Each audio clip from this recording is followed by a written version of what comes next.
Mga ilan kayo ano? Kape?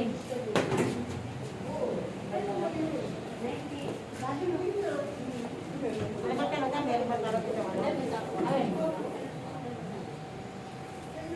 Siguro, nagtabili yung ating siguro yung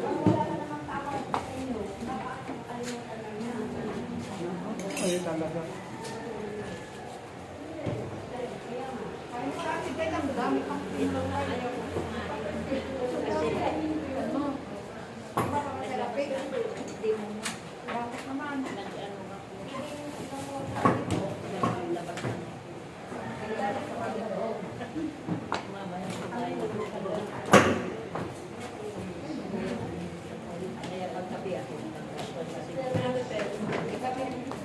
Ate Tess, hindi po kayo magkape?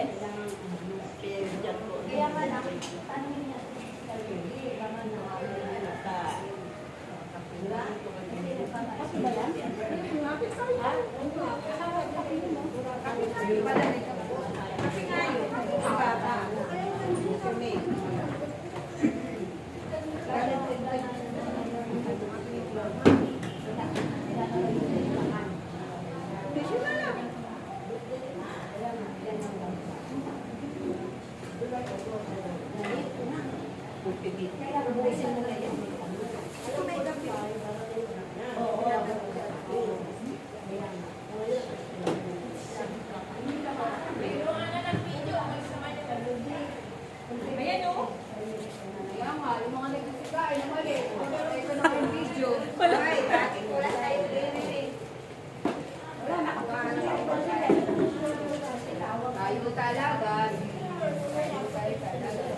binabaan niya yung kanya. Basta hindi yung sakit niya. Ito bumalik na. Abay, siyempre, magkano sa hindi yung sa kanya, dalawa lang ito, lahat na. Hanggang ngayon, tuloy-tuloy kami laboratory. Laboratory yun. Ginawa namin laboratory isang araw. Okay, nakakita. Ayaw hindi pa sa bigulin doon. Ayaw nga service kaya.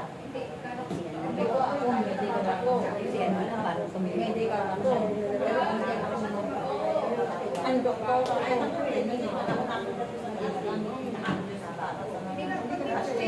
ba yung may diba sister?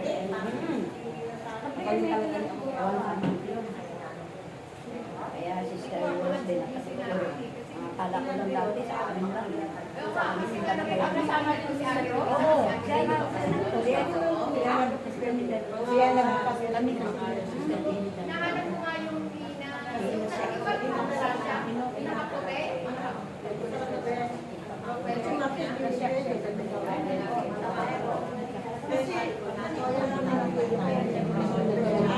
pala naman sa iba. Sa alhamdulillah. Kaya kahit sabi ko nga, kaya sabi niya lang, saka na tayo magtara. Pero okay. Kaya nga, ibig sabihin, dahil sabi ko nga, pamuloy natin. Para sa lugar ng kapwa. Hindi namin yan bakit. Kasi pinapatutuhan sa mga tapos ang hindi mo mabibili ang kagalingan, ang kalikasan. Priceless yan, hindi mabibili sa Kahit siyang buti, kakakuminkat. Ganda ng iyo. Kasi tayo nila lang sa lumapit. Side ko sabi ko lumapit. Estado pa ka. Agad yun ang Hindi. Sa ano ka? Tapos, mangyari. Mangyari. Lamang ninyo pa. Doon na siya sa pisarangan. Oo. Pangalawa lang sa programa na mangyari. Oo. Kung siya lamang ninyo pa. Pero ano, naglalabot pa rin na kami dati. Pero kanina tumanggi muna ako. Pero pinilit niya. Baka na tayo. Kaya nga, dati sa akin pa masayo. Parang, ang sarap-sarap yung pataramdami kung saan kayo nakuha mo yung buti ng tao. Dati, nagkaano, abala ay madali. Naniniyakan kami sa kahapon. Kami po yung asawa niya. Kaya masabi ko, mas mababahalo ko ba talaga? Ano ba talaga ba ako yung asawa niya? May problema pa siya. Pero sabi. Mr. Puni. Mr. Puni. Kids natin yun. Graduate na. Trabaho na naman talaga. Lahat na ako ng youth namin. Wala na sa akin naman.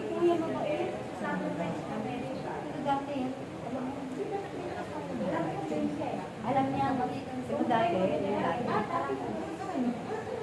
yung dati na, yung dati pagkapunta kami.